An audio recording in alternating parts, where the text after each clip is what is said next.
is finished, don't watch the television. Once your work is finished, find something constructive to add to your mind. Have an hour for reading. And I don't mean read comic books. Read something that will make you know what's happening. So when you get into conversation, you can sound intelligent, even if you aren't.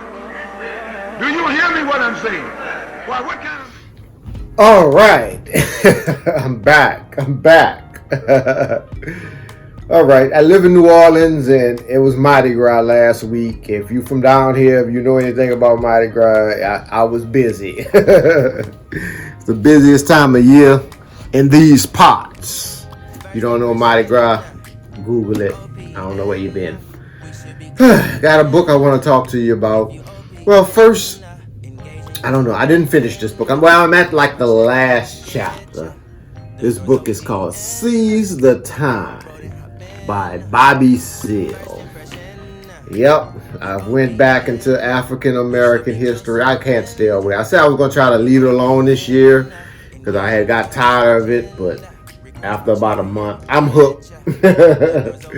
I'm hooked on it. I love it. I mean, it's our history, you know. I can't stay away from it. But Bobby Seale was the co-founder of the Black Panther Party. Now, disclaimer, because people will see me reviewing these type of books, or even when I did the Donald Trump book, it doesn't mean that I agree with everything they say, okay? You know, if you read this book, you'll find out. And if you read Huey P. Newton, Revolutionary Suicide is another one. If you like this one, you should read that too. You know, they advocated socialism. They thought that socialism would be the cure for the ills of the black community at that time, which was steeped in poverty. Has many parts of it are still today.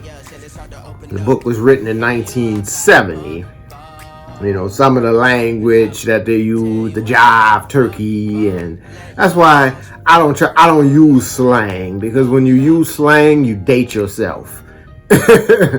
Like, you might think it's cool, but in 20 years, you're gonna sound like, you know, you're gonna date yourself. You talk about the jive turkeys, and you know, but that was cool at that time, you know. So, but I respect Bobby Seale. I respect Huey P. Newton for actually, you know, using the tools that they had, you know, what they knew, what they thought to be right, to try to make change. You know, I don't agree with their tactics, but you know, it is what it is. I agree with self-defense, but I don't understand. They talk about, well, let me go back to the book. Bobby Seale was born in, I think he was born in Texas, but you know, Great Migration. Most African Americans, they moved to the West Coast from Texas, or they moved up north or wherever from the South at the time. So his family moved to the Bay Area, Oakland. Many people from Louisiana, North Louisiana, Texas, went to Oakland, California, San Francisco area. He met Huey P. Newton, who was also born in Louisiana and moved to Oakland. And they wanted to do something.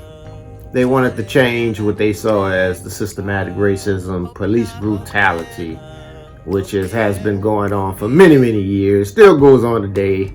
We have cell phone cameras that can kind of like, you know, record it, but, you know, serious problems with the police, you know, in black communities. I don't know if that ever going to end. They're probably going to replace them with robots soon. So that'll probably be the only thing. Drones and robots, and which will probably be worse, like they're doing in China now. You know, everything will be facial recognition.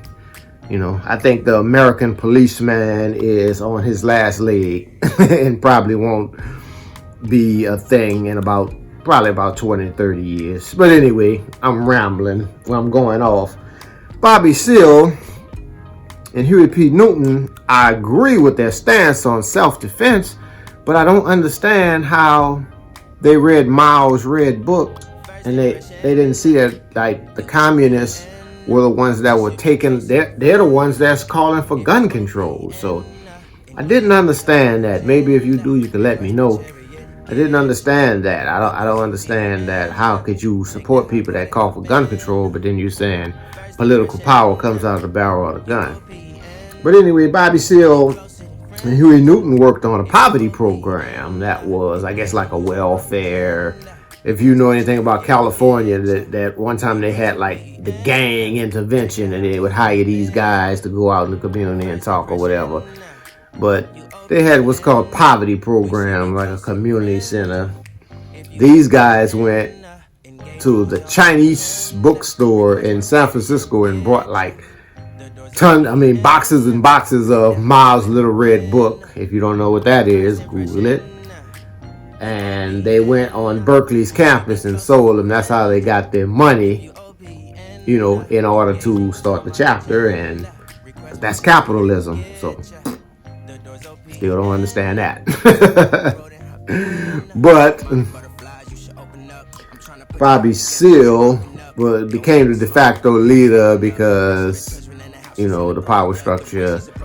Huey P. Newton was so outspoken and so gung-ho, like he was jailed most of the whole time.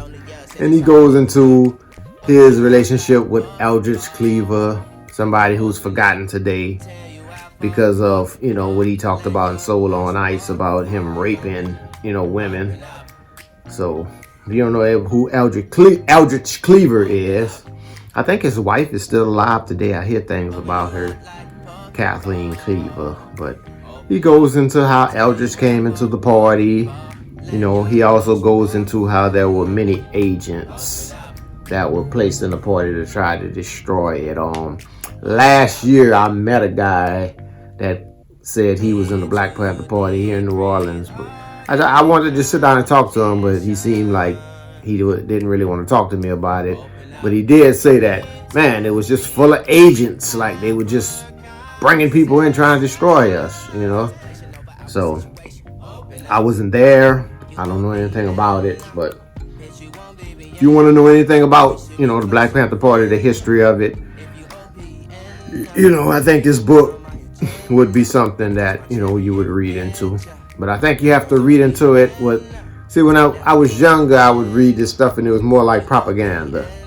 I want to reread Angela Davis's autobiography because at that time, I didn't have that, my political, views weren't solidified, and I took it all as law, I didn't know too much about the real world. I was in college. I was like 19 years old, and I was introduced to Angela Davis some kind of way, and then I read about the Soledad brothers, and I really got into the Black Panther Party, and really just started studying them and see what they were, but not knowing, the underlying details of it. So I say if you don't know too much about the party, I think you should study the party first, study the politics, and then read this, because it kind of reads like a propaganda organ. Which is their right, it's his opinion, it's his life story, so he has a right to, interpret it the way he feels. But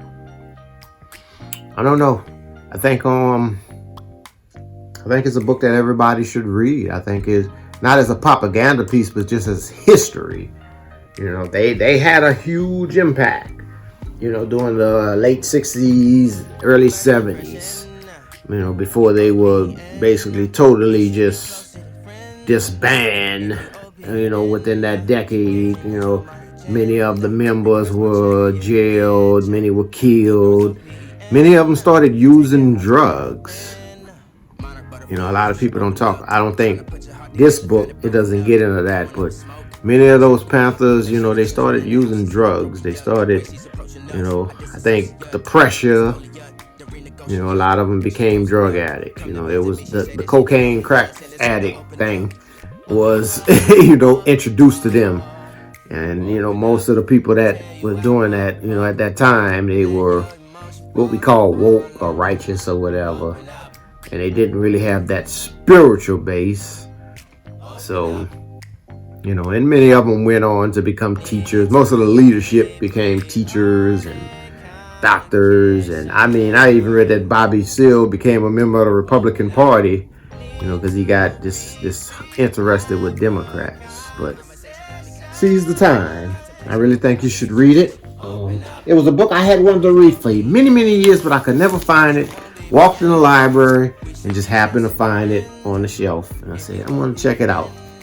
But at this age now, it's like, man, sometimes it's like, man, dude, it's just BS. Like, dude, that's not how the world works. But I mean, you're thinking about a guy in his 20s, in the early 70s, he's a radical, just like H. Rap Brown's book. I reviewed that, I think, last year, die, nigga, die, so, check it out if you can. Happy Saturday. I will see you guys. I'm going to try to start doing this once a week on Saturdays.